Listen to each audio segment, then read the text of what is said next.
P block elements. Last lecture के अंदर हम क्या पढ़ चुके हैं? अगर हम पी ब्लॉक एलिमेंट्स के अंदर देखें हम, तो पी ब्लॉक एलिमेंट्स का हम स्ट्रक्चर लेंगे ओवरऑल कि पी ब्लॉक एलिमेंट्स के अंदर है किस तरह से।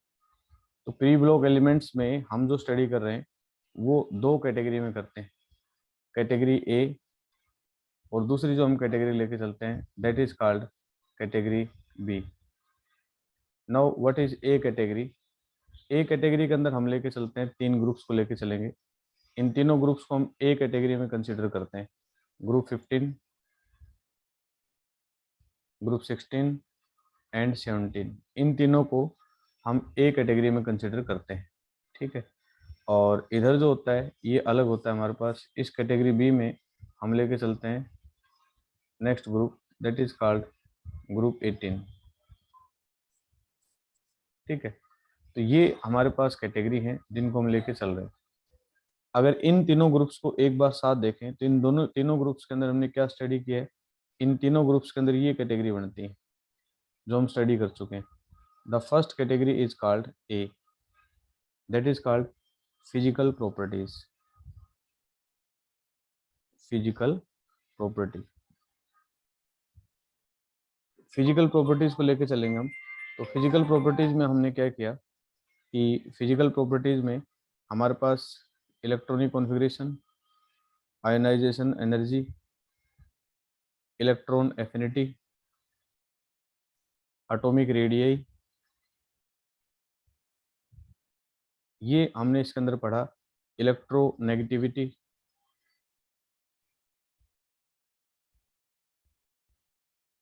ठीक है।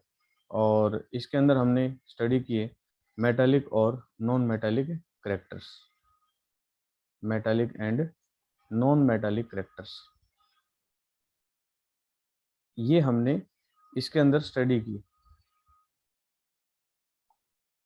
और इसी तरह से जब हम इसकी अगली कैटेगरी के अंदर जाते हैं तो हमारे पास सेकंड कैटेगरी आ जाती है that is called chemical property, B category. ये हम स्टडी करते हैं and this is called chemical property. ये पूरी यूनिट का ओवरव्यू ड्राफ्ट कर रहा हूँ मैं, और कहीं हमें कन्फ्यूजन न रहे। तो केमिकल प्रॉपर्टीज में हमने तीन प्रॉपर्टी पढ़ी। सबसे पहले हमने पढ़ी reaction with hydrogen. Last lecture में हम इसको पढ़ चुके हैं, रिएक्शन विद हाइड्रोजन। और इसके अंदर जो हमने स्टडी किया दैट इज कॉल्ड हाइड्राइड्स, ये हम पढ़ चुके हैं। नेक्स्ट प्रॉपर्टी के ऊपर हम चलते हैं। तो उसके अंदर हमने क्या, reaction with oxygen, reaction with oxygen that is called oxides. Next property के ऊपर जाते हैं हम, third property reaction with halogen that is called halides, halogen that is called halides. ये हमने नेक्स्ट प्रॉपर्टी इसके अंदर हमने की थी। हम इसको कंप्लीट कर चुके हैं अपने लेक्चर्स में, हम इसको कंप्लीट कर चुके हैं अपने लेक्चर्स के अंदर। अब अगली कैटेगरी जो आती है सी, इसी के अंदर चलते हैं हम। और सी कैटेगरी आती है इसके अंदर दैट इज ओक्सो एसिड्स। आज हम इस टॉपिक को स्टडी करेंगे। ये भी काफ़ी इंपॉर्टेंट है क्योंकि एग्जाम में हमारे पास जो क्वेश्चन पुटअप होते हैं वो तीनों कैटेगरी से पुटअप होते हैं, ठीक है। ओक्सो एसिड्स तो सेकंड मेंबर होता है, every second member of group, member of A group form OXO acids. जो सेकंड मेंबर होगा किसी भी ग्रुप का वो हमारे पास ओक्सो एसिड्स बनाएगा। जैसे अगर हम बात करें, ये ग्रुप है हमारे पास, तो ग्रुप 15 है, ग्रुप 16 और ग्रुप 17। जो ओक्सो एसिड स्टडी करेंगे तो ग्रुप 15 का सेकंड मेंबर होता है फॉस्फोरस, तो इसकी पढ़ेंगे हम। इसके बाद 16 का जो सेकंड मेंबर होता है सल्फर, इसके पढ़ेंगे। और इसका सेकंड मेंबर होता है क्लोरीन। तो आज जो हम स्टडी करेंगे ऑक्सो एसिड्स पढ़ेंगे वो बनेंगे हमारे पास फॉस्फोरस की, सल्फर की, और फिर हम पढ़ेंगे क्लोरीन की। तो every second member of every group will form a oxo acids. After that, the fourth property is called compounds. फिर हम हर ग्रुप के अलग अलग कंपाउंड्स पढ़ेंगे। तो आज का लेक्चर हमारे पास इसका रहेगा, थर्ड का, oxo acids. After that we will start to study the compounds. जब हमारे पास कैटेगरी ए कंप्लीट होगी तो उसके बाद हम ग्रुप 18 स्टार्ट करेंगे। और ग्रुप 18 का ए कैटेगरी का बी कैटेगरी से कोई लेना देना नहीं है। तो let's we start. Oxo acids, every second member of group form oxo acid, group 15, 16 and 17। I think यहाँ तक जो हमने स्टार्ट किया है ये लगभग सभी को क्लियर होगा। और अब हम पढ़ते हैं oxo acids of this member. Let's we start group 15 oxo acids of group 15। हम फर्स्ट मेंबर ग्रुप 15 से स्टार्ट करते हैं और इसी को ऑक्सो एसिड से शुरू करेंगे।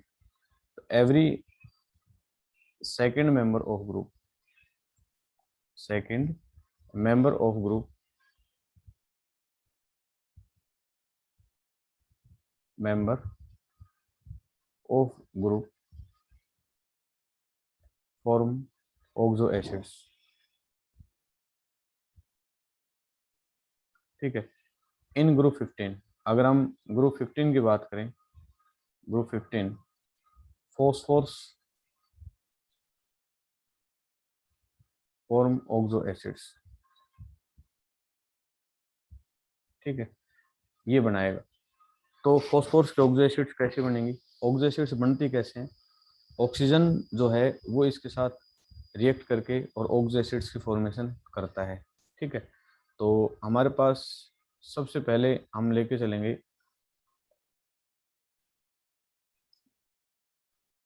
ऑर्थोफॉस्फोरिक एसिड, एक मदर एसिड्स को लेके चलेंगे सेंटर में, यहाँ लेके चलेंगे। और ये होता है H3PO4, that is called orthophosphoric acid. ये बेटा हमेशा ध्यान रखें, ये मदर एसिड होती है। मदर एसिड का मतलब है अब जो जितने डेरिवेटिव बनेंगे वो सभी इसी के अंदर से बनेंगे। तो ये काफ़ी हमारे पास इम्पोर्टेंट है। जिस बच्चे को यहाँ तक क्लियर होता है वो आगे चल के इसमें से कितने भी क्वेश्चन पुटअप करे इस टॉपिक में से वो आसानी से बता सकता है। तो ऑर्थोफॉस्फोरिक एसिड का अगर हम स्ट्रक्चर देखें, ड्रा करें इस कंपाउंड का, या इस पूरे स्ट्रक्चर को अगर हम देखना चाहें तो हमारे पास किस तरह से बनेगा। तो ऑर्थोफॉस्फोरिक एसिड है, उसके अंदर ये बनता है। फॉस्फोरस तो रहता है सेंटर में, P double bond O H O H और ओ एच। ये देखो H3, 3 हाइड्रोजन हो गई, एक फॉस्फोरस और 4 ऑक्सीजन। इसको बोलते हैं ऑर्थोफॉस्फोरिक एसिड। ये स्ट्रक्चर हमारे पास बनेगा। ठीक है, अब इसके डेरिवेटिव स्ट्रक्चर चलेंगे हमारे पास। डेरिवेटिव का मतलब है इसमें से हमारे पास एक एक स्ट्रक्चर बनते चले जाएंगे। अगर मान लीजिए इसमें से हम एक ऑक्सीजन कम कर दें, क्या कर दें, एक ऑक्सीजन हम इसमें से कम कर देते हैं, -O। ठीक है, तो अगला जो स्ट्रक्चर बनेगा वो हमारे पास बनेगा P double bond O H O H और OH। हमने क्या किया, एक ऑक्सीजन कम किए। तो एक ऑक्सीजन अगर हम कम करेंगे तो हम इस पार्ट से एक ऑक्सीजन हमने कम कर दी, तो हमारे पास कंपाउंड बना। कंपाउंड क्या बना अपने पास, H3PO3। अब देखो इस कंपाउंड की अगर हम ऑक्सीडेशन स्टेट फाइंड आउट करें, इसके अगर हम ऑक्सीडेशन स्टेट फाइंड आउट करें तो क्या ऑक्सीडेशन स्टेट आएगी। इसको अगर हम x कंसिडर कर लें, x +3 -8 is equal to 0। x is equal to कितनी आएगी इसकी, +5 आएगी। ठीक है, इसी तरह से इसके ऑक्सीडेशन स्टेट फाइंड आउट करें, हमारे पास आएगा x -6 +3 is equal to 0। x -3 is equal to 0 और x इज इक्वल टू क्या आएगा, +3। एक अपने पास स्टोक सिस्टम ऑफ क्लासिफिकेशन होता है, स्टोक, इसको बोलते हैं Stock system of classification. Stock system of classification क्या कहता है कि अगर ऑक्सीडेशन स्टेट हमारे पास, इसके ऑक्सीडेशन स्टेट कितनी आई अपने पास, +3 आई। हायर द ऑक्सीडेशन स्टेट, अगर ऑक्सीडेशन स्टेट हाई होती है तो उसका नाम इक से एंडिंग होगा, आई से, और लोअर ऑक्सीडेशन स्टेट होती है तो उसका नाम होता है अस से। तो इसका नाम हो जाएगा ऑर्थो, क्या नाम होगा इसका, ऑर्थो फोस्फोरस, देखो फोस्फोरस, इससे, जिसके एंड में क्या आएगा, ऑर्थोफोस्फोरस, और हायर में क्या आएगा, फोस्फोरिक। तो इसके ऑक्सीडेशन स्टेट लो है, ये हो गया फोस्फोरस। हम हमसे क्वेश्चन पूछ ले जाए ऑर्थोफोस्फोरिक, तो उसका ये स्ट्रक्चर बनेगा। अब एक ऑक्सीजन और कम कर दी जाए इसमें, तो क्या होगा हमारे पास, इसकी एक ऑक्सीजन और कम कर देते हैं हम। हमने इसकी एक ऑक्सीजन और कम कर दी, तो जैसे एक ऑक्सीजन और कम करेंगे तो हमारे पास एक स्ट्रक्चर और डेवलप होगा। वो स्ट्रक्चर अपने पास क्या बनेगा, ये देखो, पी डबल बॉन्ड ओ, ये एच, ये एच, और ये अपने पास क्या होगा, ओ एच। इस कंपाउंड को हम क्या बोलेंगे, एक जितना कम होता जाएगा इसको बोलेंगे, ये कंपाउंड हमारे फॉर्मूला क्या बनेगा हमारे पास, H3PO2। और जब कम ही होती है तो कमी के लिए सब इस्तेमाल होता है हाइपो, हाइपो, हाइपो का मतलब लोअर होना, हाइपो। और अपने पास किससे बनी, हाइपो फोस्फोरस से बनी है, तो हाइपो फोस्फोरस एसिड, ये हाइपोफोस्फोरस एसिड हो गया H3PO2। H3PO3 ऑर्थोफोस्फोरस होगी, H3PO4 ऑर्थोफोस्फोरिक होगी। ये तीन मेंबर जो हैं इसके बन गए। आगे कहता है कि अगर मान लीजिए हमने इसके डबल के केस के लिए ली, डबल लिए हमने, ये तो कब थे, तब सिंगल मोलिक्यूल लेके चलते हैं इसके। लेकिन कहता है जब आप इसके डबल लेके चलेंगे तब क्या होगा हमारे पास, हमने इसके डबल के केस लिए, तो डबल के केस में हमारे पास क्या होगा, ये देखो, डबल के केस में हमारे पास होगा ये, हमने दो कंपाउंड साथ रखे, पी डबल बॉन्ड ओ, ठीक है, और O H, O H, O H.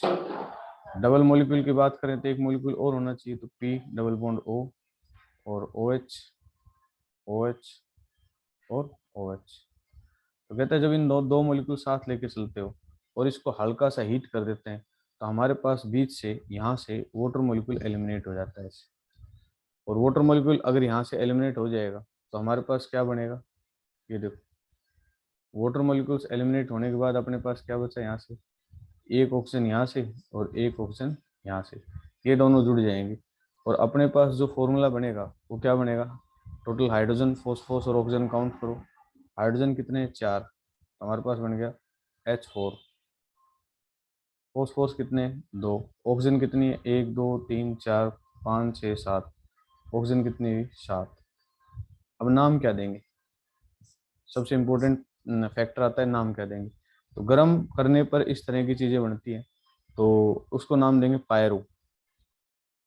Pyro का मतलब होता है हीट करना, PYRO। भाई इसमें से वाटर मॉलिक्यूल बाहर निकाला है, और किससे बनी है, फॉस्फोर से, तो पायरो फोस्फोरिक एसिड, इसको बोलते हैं पायरो फोस्फोरिक एसिड।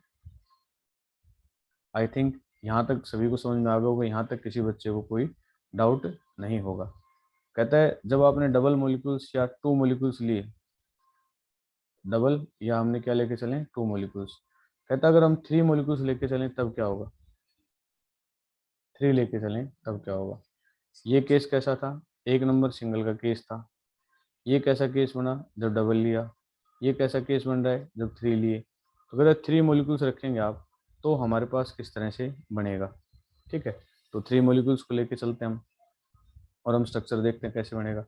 तो ये हमारे पास फोस्फोरस है, तो P double bond O, O H, इसी मेंबर्स को लेके चल रहे हैं हम, ओ एच और ओ एच। एक मॉलिक्यूल लिया हमने, दूसरा मॉलिक्यूल लिया, P double bond O, O H, O H, ध्यान से देखना बेटा ये, नहीं तो इसमें लगभग बच्चे गलती कराते हैं।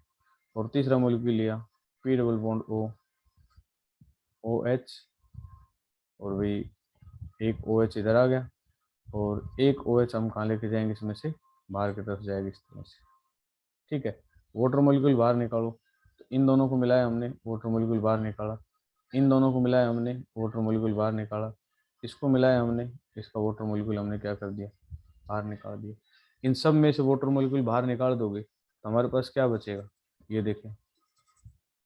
इस सब की स्टेज में वाटर मॉलिक्यूल्स बाहर निकालने के बाद हमारे पास कुछ ऐसा होगा। इसके बीच में क्या होगी, ऑक्सीजन। इसके बीच में क्या होगी, ऑक्सीजन। इसके बीच में क्या होगी, ऑक्सीजन। क्लियर। तो ये जो स्ट्रक्चर बना हमारे पास, इस स्ट्रक्चर का फॉर्मूला क्या बनेगा। इस स्ट्रक्चर के अंदर ध्यान से देखो, एक यूनिट क्या है, एक एच है,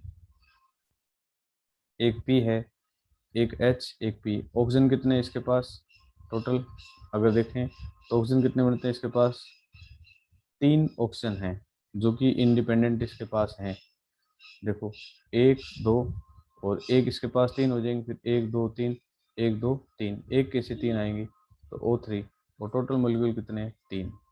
इस तरह के ये बनेगा। तो इस तरह का साइक कंपाउंड क्या कहलाएगा, साइक्लो। क्या कहलाएगा ये कंपाउंड, साइक्लो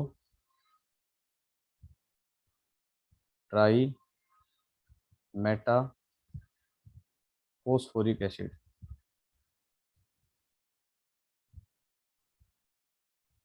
आई थिंक ये लगभग सभी को समझ में आ गया। ये हमने मदर क्यों कहा, अब पता लग गया, इसी से सभी डेरिवेटिव हैं। अगर हम इसके अंदर n नंबर लेके चलते हैं, क्या लेके चलते हैं, n मॉलिक्यूल।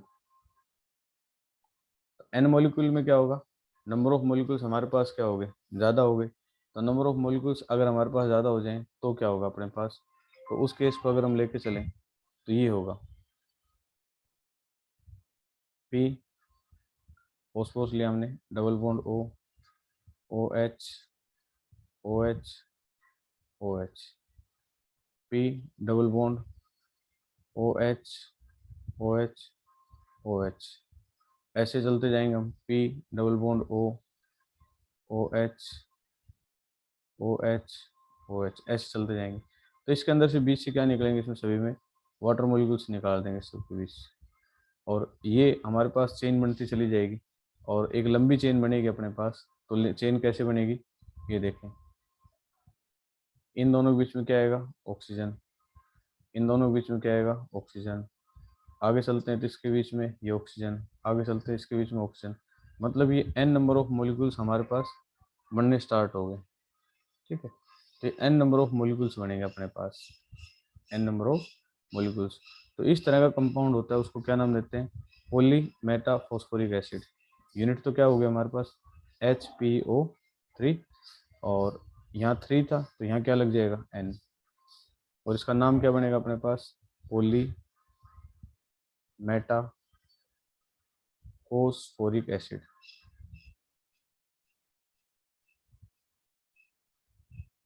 ठीक है, एक बार मैं फिर से रिपीट कर देता हूँ। ये हमारे पास मदर स्ट्रक्चर है जो हमने पढ़ा है अभी तक। ये मदर स्ट्रक्चर है जिससे सारे स्ट्रक्चर डेवलप होंगे। तो अपने पास मदर स्ट्रक्चर का फॉर्मूला होता है H3PO4। अगर सिंगल मॉलिक्यूल इसमें से एक ऑक्सीजन एलिमिनेट करते हो तो ऑर्थोफॉस्फोरस, एक और एलिमिनेट कर देते हो तो हाइपोफॉस्फोरस एसिड। अगर डबल मॉलिक्यूल मतलब 2 मॉलिक्यूल्स का केस लेते हो तो वाटर मॉलिक्यूल एलिमिनेट होता है तो पायरोफॉस्फोरिक एसिड। 3 मॉलिक्यूल का केस लेते हो तो हमारे पास बनता है ये साइक्लो ट्राई मेटाफॉस्फोरिक एसिड। और n नंबर ऑफ मॉलिक्यूल्स लेके चलते हैं तो पॉली मेटा फॉस्फोरिक एसिड। ठीक है, तो ये हमारे पास केस बनते हैं और इससे अंदर से काफ़ी तरह के क्वेश्चन पूछे जाते हैं। तो अभी हम इन क्वेश्चंस को भी एक बार डिस्कस करते हैं।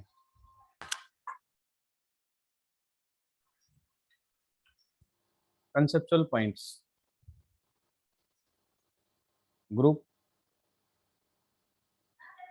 15 के अंदर हम पढ़ रहे हैं ऑक्सो एसिड्स ऑफ फॉस्फोरस। ठीक है, तो ऑक्सो एसिड ऑफ फॉस्फोरस में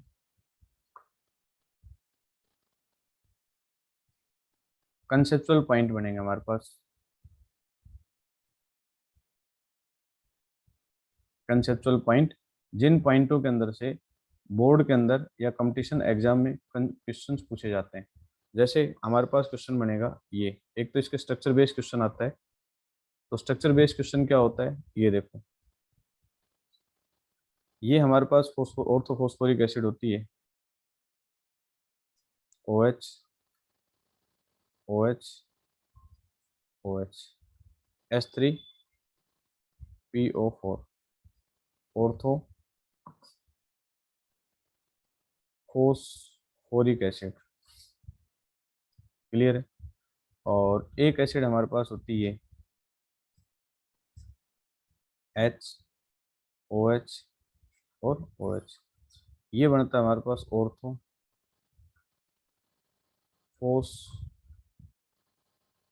फोरस एसिड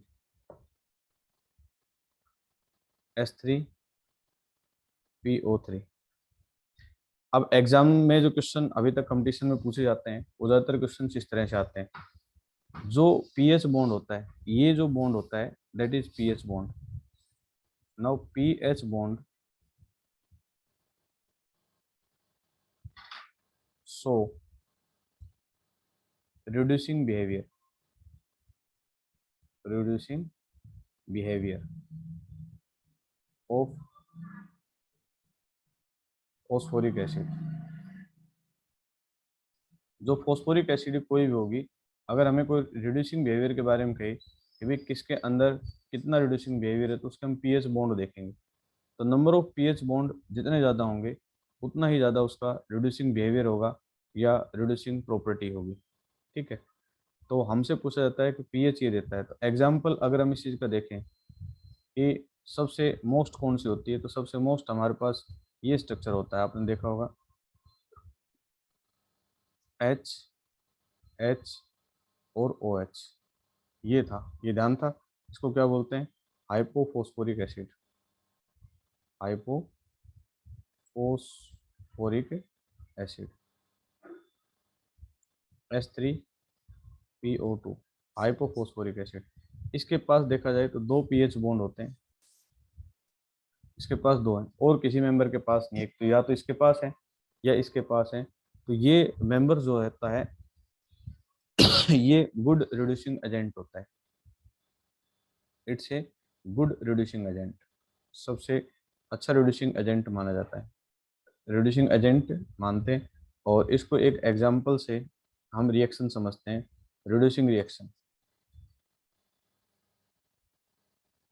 रिड्यूसिंग रिएक्शन ये किस तरह से इसको गुड रिड्यूसिंग रिएजेंट कहा हमने या किस कारण से कहा हमने, इसके पीछे एक रिएक्शंस होती है हमारे पास। किसकी रिएक्शन होगी वो हम जानने की कोशिश करेंगे। तो ये देखो हमारे पास अगर हम मान लो सिल्वर नाइट्रेट लेते हैं, 4 मोलिक्यूल्स ऑफ AgNO3, ये है सिल्वर नाइट्रेट। और वाटर मोलिक्यूल्स लिया हमने और ये एसिड ले लिया हमने H3PO2। अगर इसको इसके साथ हमने मिक्स कर दिया तो ये हमने क्या कहा, रिड्यूसिंग एजेंट है। रिड्यूसिंग का मतलब होता है इसके साथ लगा हुआ सब कुछ अलग कर देगा। तो ये एक अच्छा रिड्यूसिंग एजेंट है। तो सिल्वर को साथ इम्प्योरिटी नाइट्रेट की लगी हुई है, तो उस नाइट्रेट की इम्प्योरिटीज को दूर कर देगा और सिल्वर एकदम बिल्कुल इससे अलग हो जाएगा। ठीक है। 4 मोलिक्यूल ऑफ सिल्वर प्लस हमारे पास बनेंगे 4 मोलिक्यूल ऑफ HNO3 और प्लस 4 मोलिक्यूल ऑफ, एक मोलिक्यूल बनेगा H3PO4। मतलब ये जो अपने जिस मदर स्टेट से आया है निकल के, PO2 किससे निकल के आया है, H3PO4, तो ये वापस अपने उसी मदर स्ट्रक्चर के अंदर चला जाएगा और इसके साथ जो इम्प्योरिटी थी उसको दूर कर देगा और सिल्वर को अलग कर देगा। That's the reducing reaction. तो इस क्यों रिड्यूसिंग रिएक्शन क्यों हुई, what is the main reason of reducing property? The pH bond is responsible for reducing properties. Okay. Now next property is POH bond.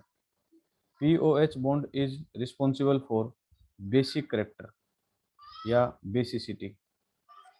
Orthophosphoric acids में हमसे पूछ लें कि व्हाट इज द बेसिसिटी, तो ये जो OH बॉन्ड होता है POH बॉन्ड, ये आयोनाइजेबल होता है। ठीक है। तो ये हमारे पास क्या करता है, आयोनाइजेबल होता है। और नहीं, पीएच बॉन्ड तो आयोनाइजेबल होता है जो एच आयन दे सकता है, और जो ओ एच बॉन्ड होता है वो हमारे पास ओ एच आयन दे सकता है। क्लियर है। पीएच बॉन्ड अगर आयनाइज होगा तो ये अपने पास क्या देगा, एच आयन देगा, और ये आयनाइज होगा तो ये अपने पास क्या देगा, ओ एच आयन देगा। इसकी वजह से ही इसके अंदर कौन से करेक्टर होते हैं, बेसिक करेक्टर होते हैं। अब हमसे कोई पूछे कि what is the basicity of H3PO4, मतलब इस मदर स्ट्रक्चर की बेसिसिटी क्या है, तो इसकी अगर हमसे पूछे बेसिसिटी, तो इसकी बेसिसिटी कितनी है, 3 है। हमसे पूछे what is the basicity of this compound, तो अगर इसकी बेसिसिटी हमसे पूछी जाए तो इसकी बेसिसिटी कितनी है, 2 है। ठीक है, तो इस तरह से हम किसी भी कंपाउंड के अंदर बेसिसिटी फाइंड आउट कर सकते हैं कि उसके अंदर बेसिसिटी कितनी होगी। इसलिए इस कंपाउंड को डाई बेसिक अगर कोई हमसे पूछ ले जाए, इसको हमने डाई बेसिक क्यों कहा, तो डाई बेसिक के पीछे कारण है इसके अंदर 2 OH आयन। इसको हमने ट्राई बेसिक क्यों कहा, तो इसके ट्राई बेसिक कहने के पीछे भी 2 कारण है कि इसके अंदर कितने OH आयन है, 2 OH आयन। ठीक है, तो इस तरह से हम बता सकते हैं कि इसके अंदर डाई बेसिक है, ट्राई बेसिक है, टेट्रा बेसिक है, कोई भी रीजन हम आसानी से इसके अंदर एक्सप्लेन कर सकते हैं। तो इस तरह के क्वेश्चन हमारे पास कई बार एग्जाम के अंदर मिलते हैं। ठीक है, अभी एक बेटी ने क्वेश्चन पुटअप किया था और मैं उस क्वेश्चन को एक बार और जवाब देता हूँ।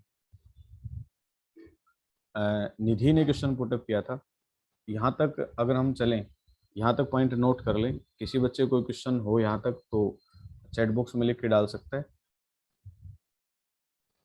निधि का क्वेश्चन था वो था कि ये जो हाइपोफॉस्फोरिक एसिड से पहले हमारे पास ये एसिड होती है ऑर्थोफॉस्फोरिक एसिड।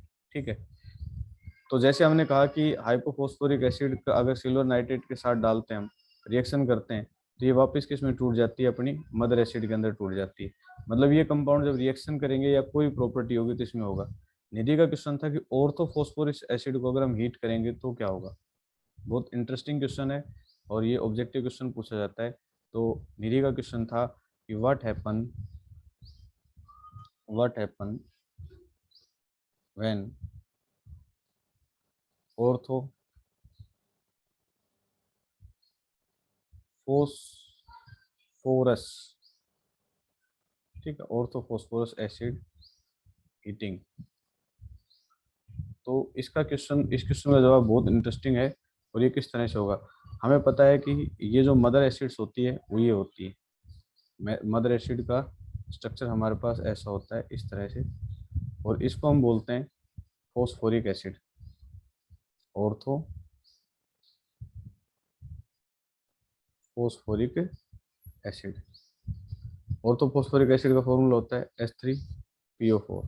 ठीक है, अगर हम इसके अंदर से एक ऑक्सीजन को एलिमिनेट कर देते हैं, एक ऑक्सीजन इसमें से रिड्यूस हो जाती है, चली जाती है, तब हमारे पास जो स्ट्रक्चर बनता है वो ये बनता है P double bond O H OH और OH, that is called ortho phosphorus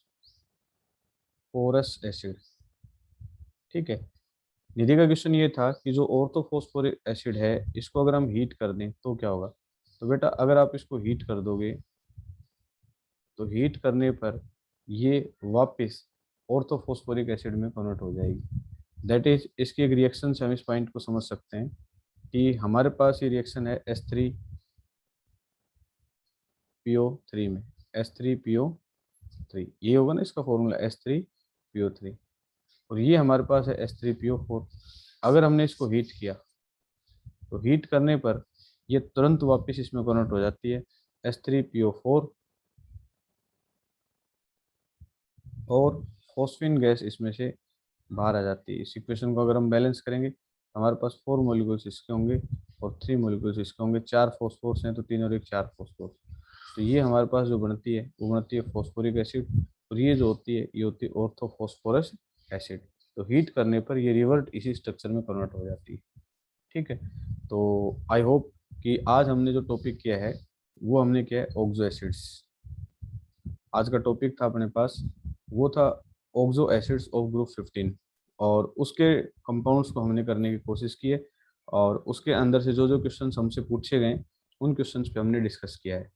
let's we start, आगे हम बढ़ेंगे और उसके अंदर हम चलने की कोशिश करेंगे ग्रुप 16 के मेंबर्स। 16 का जो मेंबर्स है वो सेकेंड मेंबर हमारे पास क्या है, सल्फर है। तो ऑक्सो एसिड्स ऑफ सल्फर के बारे में अब हम डिस्कस करेंगे।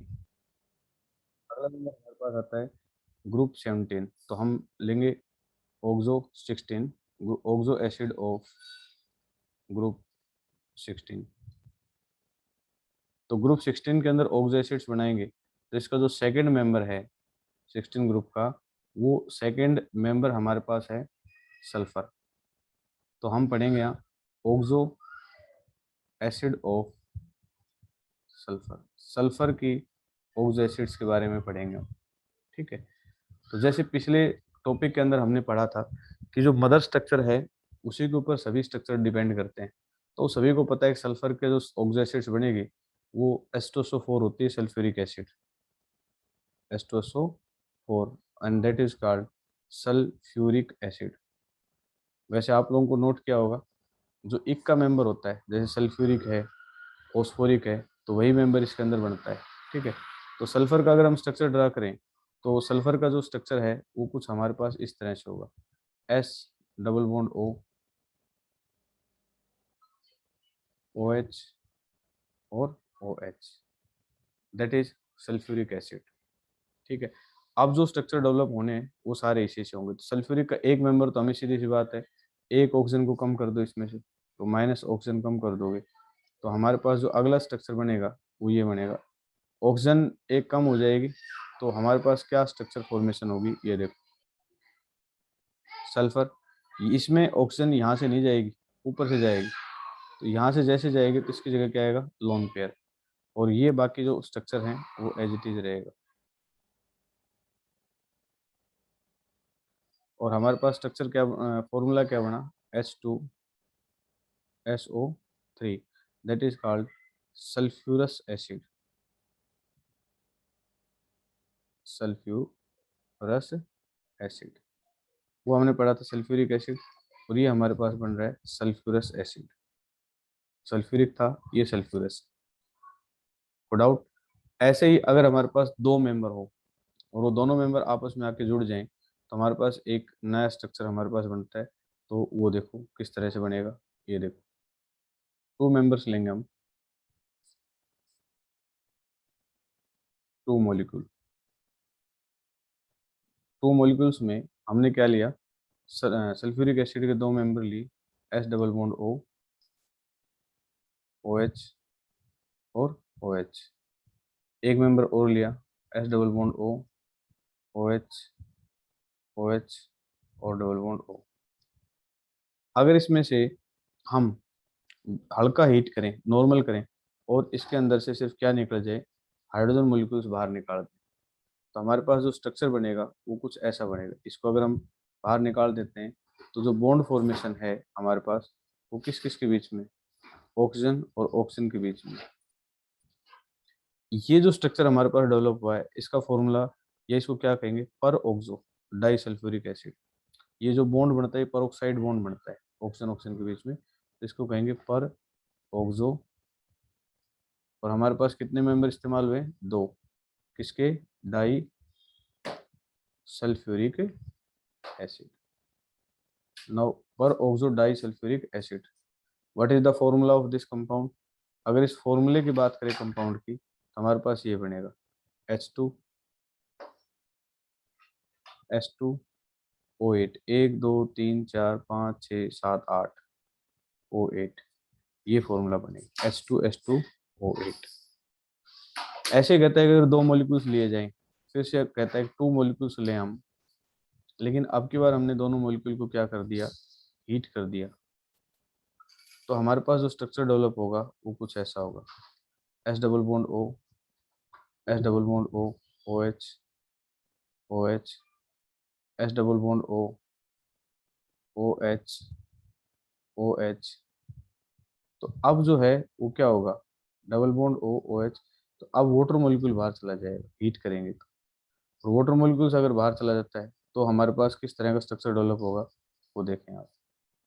तो इन दोनों के बीच में से वाटर मॉलिक्यूल जाने के बाद हमारे पास क्या बनेगा, ऑक्सीजन और ऑक्सीजन के बीच का बॉन्ड बनेगा।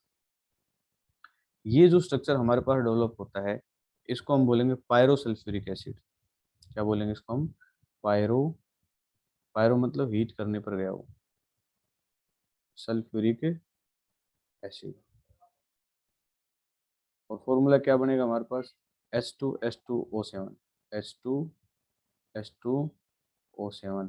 और इसका एक कॉमन नेम और होता है, उसको हम बोलते हैं ओलियम, OLEUM, ओलियम। ये भी हमारे पास फॉर्मेशन होता है, दैट्स द मदर स्ट्रक्चर। और इस मदर स्ट्रक्चर के अगर हम एक ऑक्सीजन कम करते हैं तो सल्फ्यूरिक एसिड, 2 मॉलिक्यूल्स लेते हैं और सिर्फ हम इसमें से हाइड्रोजन एलिमिनेट करते हैं तो हमारे पास बनता है पर ऑक्सो डाइसल्फ्यूरिक एसिड, क्योंकि ये जो बॉन्ड होता है ऑक्सीजन ऑक्सीजन के बीच के बॉन्ड को हम क्या बोलते हैं, परऑक्साइड बॉन्ड। ये ध्यान रख लेना हमेशा, परऑक्साइड बोला जाता है। ऐसे जब 2 मॉलिक्यूल्स लें और उन दोनों मॉलिक्यूल्स को हम क्या करें, हीट करें, तो हमारे पास ये जो बनता है उसको बोलते हैं हम पायरोसल्फ्यूरिक एसिड, H2SO7। तो ये अपने पास कुछ कॉमन स्ट्रक्चर्स थे और जहाँ से हमसे क्वेश्चंस पूछे गए थे, तो ये हमारे पास हुए oxo acids of sulphur. Okay, तो नोट कर लें इसको। Oxo acid of group 17। आज हमने ग्रुप 17 की ऑक्सो एसिड्स के बारे में हमने स्टडी करना स्टार्ट किया। तो ग्रुप 17 में सेकंड मेंबर कौन सा है इसका, सेकंड मेंबर हमारे पास आता है इसका क्लोरीन। तो अब हम पढ़ेंगे oxo acid of chlorine, oxo acid of chlorine. ठीक है, इसके बारे में पढ़ेंगे। तो ऑक्सो एसिड्स ऑफ क्लोरीन में जैसे हमारे फर्स्ट मेंबर में फॉस्फोरिक एसिड बना, सेकंड मेंबर में सल्फ्यूरिक एसिड बना, तो ऐसे ही इसके अंदर भी क्लोरिक एसिड की फॉर्मेशन होगी। इसकी एसिड की फॉर्मेशन होगी क्लोरिक एसिड। जो मदर स्ट्रक्चर होगा वो होगा हमारे पास क्लोरिक एसिड। जैसे H2SO4 में सल्फ्यूरिक एसिड था, फॉस्फोरिक एसिड था, ऐसे क्लोरिक एसिड होता है। और इसका जो फॉर्मूला होता है वो हमारे पास होता है HOClO2। ये फॉर्मूला होगा क्लोरिक एसिड। अब स्ट्रक्चर अगर हम ड्रा करें तो हमारे पास जो स्ट्रक्चर ड्रा होगा वो कुछ इस तरह से होगा। क्लोरीन सेंटर में रहेगा, इसके साथ ये 2 ऑक्सीजन, क्योंकि हम सभी को पता है इसके 7 वैलेंस इलेक्ट्रॉन होते हैं। तो ये जो हमारे पास बनेगा स्ट्रक्चर, तो कुछ थोड़ा सा स्ट्रक्चर को हम देखें, थोड़ा सा डायमोर्फिज्म देंगे इसको स्ट्रक्चर को हम, और ये स्ट्रक्चर हमारे पास कुछ ऐसा बनेगा। क्लोरीन, ये ऑक्सीजन, ये भी इसके साथ ऑक्सीजन रहेगी। ठीक है, और उसके साथ ये जो थर्ड ऑक्सीजन है वो यहाँ, और ये हमारे पास हाइड्रोजन। 3 ऑक्सीजन है, तो ये ClO2 ये इसके साथ है, ये OH इसके साथ है, तो ये हमारे पास हुआ क्लोरिक एसिड। ठीक है, क्लोरिक एसिड के अंदर अगर हम फिर वही फॉर्मूला लगाएं, एक ऑक्सीजन अगर हम कम कर देते हैं इसके अंदर से हम ऑक्सीजन फिर से कम करना स्टार्ट करेंगे, तो इस मेंबर गए हम और -1 ऑक्सीजन कर दी, तो ऑक्सीजन यहाँ से जाएगा अपने पास। और अगला जो स्ट्रक्चर बनेगा हमारे पास वो ये बनेगा Cl, ये डबल बॉन्ड O, और ये हमारे पास O, और ये हमारे पास हो गया H। ये क्लोरिक एसिड के बाद अगला जो आता है हमारे पास वो होता है क्लोरस एसिड।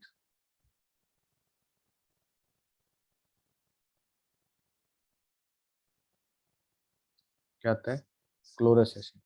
क्लोरस एसिड का फॉर्मूला क्या हो जाएगा, जैसे ये था HO, तो ये हमारे पास HO तो हो ही गया, और वहाँ क्या था ClO, तो ये हमारे पास हो गया ClO। ये ClO2 था, ये Cl, ये हो गया हमारे पास क्लोरस एसिड। अगर और इसके अंदर से कम कर दोगे तो हमारे पास क्या बच जाएगा, हाइपोक्लोरस। भाई मान लो एक ऑक्सीजन और इसके अंदर से हमने कम कर दी, तो वही पीछे वाला फॉर्मूला हमारे पास, एक ऑक्सीजन और कम हो जाती है, तो ये हमारे पास क्या बच गया, हाइपोक्लोरस। तो ये मेंबर बनेगा क्या, ये O है, ये H है, और इसके साथ ही क्या जुड़ गया अभी, Cl, that is called hypochlorous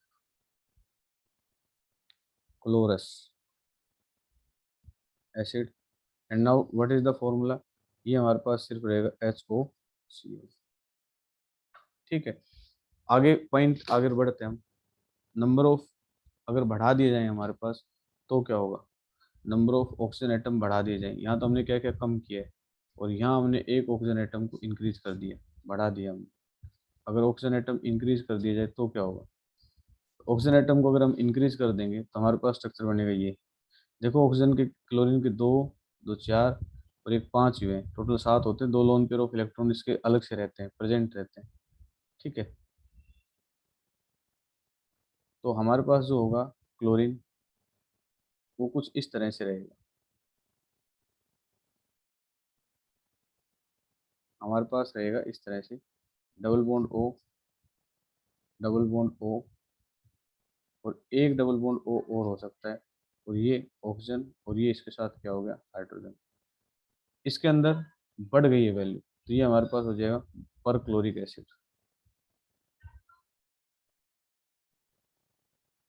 पर क्लोरिक एसिड फॉर्मूला क्या हो जाएगा, HOClO3 पर क्लोरिक एसिड। तो ये हमारे पास स्ट्रक्चर्स बने। ऐसे पर ब्रोमिक एसिड के बना सकते हैं, आयोडीन एसिड के बना सकते हैं, ठीक है। तो ये हमारे पास कुछ नाम है जिसके अंदर हम इन एसिड से रिलेटेड क्वेश्चंस बना सकते हैं, लेकिन क्लोरीन के केस सबसे ज़्यादा इसके अंदर फॉर्मेशंस होते हैं। तो यहाँ तक मेरे ख्याल से सभी कैंडिडेट्स को क्लियर हो गया होगा, और किसी कैंडिडेट को कोई डाउट नहीं होना चाहिए, ठीक है। तो ये अपने पास मेंबर्स बने। अब हमसे इनकी एसिडिटी के बारे में क्वेश्चन पूछ लिया जाता है कि विच इज़ मोर एसिडिक, इन सब में से सबसे ज़्यादा एसिडिक कौन सा है। तो भाई एसिडिक का मतलब होता है कितनी जल्दी एच दे सकता है। तो इसके साथ देखो एक हेलोजन जुड़ा हुआ है और दो ऑक्सीजन जुड़े हैं, तो यहाँ एक हेलोजन तीन ऑक्सीजन, फिर एक हेलोजन दो ऑक्सीजन, फिर एक ऑक्सीजन, फिर ये। तो सबसे ज़्यादा एसिडिक है वो हमारे पास पर क्लोरिक एसिड का मेंबर होता है। फिर उसके बाद क्लोरिक एसिड होता है। तो एसिडिटी अगर ऑर्डर हमसे पूछा जाए, एसिडिटी ऑर्डर, ये क्वेश्चन कई बार पूछ लिया जाता है। तो एसिडिटी ऑर्डर हम देखें, हमारे पास ये होता है सबसे पहले HOClO3। क्यों? क्योंकि इसके पास ये तीन विड्रॉल ग्रुप ये हो गए, तो इस बॉन्ड को वीक बनाने में हेल्प करेंगे। इसके बाद दूसरे नंबर पे हमारे पास होता है HOClO2। उससे कम कौन सा होता है, HOClO, और सबसे कम कौन सा होता है, HOCl। तो ये एसिडिटी ऑर्डर अगर हमसे पूछ लिया जाए तो ये हमारे पास रहता है, ठीक है। तो यहाँ तक नोट कर लें। आज हमने पी ब्लॉक एलिमेंट्स के अंदर ऑक्सो एसिड्स के बारे में स्टडी किया, और जिसमें हमने ग्रुप 15, 16 और 17 मेंबर्स के ऑक्सो एसिड्स स्टडी किए। नेक्स्ट लेक्चर होगा उसके अंदर हम स्टडी करेंगे compounds. First of all we will take the compounds of group 15, after that we will take the compounds of group 16 and that after 17। जैसे हमारे कंपाउंड फिनिश होंगे उसके बाद हम आएंगे फिर 18th ग्रुप के ऊपर, और उसके बारे में स्टडी करेंगे, और उसके साथ ही हमारे पास पी ब्लॉक कंप्लीट होगी। आपके पास रिकॉर्डेड लेक्चर और टेस्ट सीरीज दोनों रेडियंट ऐप पे अवेलेबल हैं पी ब्लॉक एलिमेंट्स की। और इस यूनिट को अकेले, इसका कोर्स भी डेवलप हो गया है, तो अब आप अकेले इस यूनिट को देखना चाहें तो ये अकेले यूनिट भी हमने असेस कर दी है, तो देख सकते हैं। थैंक यू बेटा। तो आज की क्लास को हम यहीं एंड करते हैं।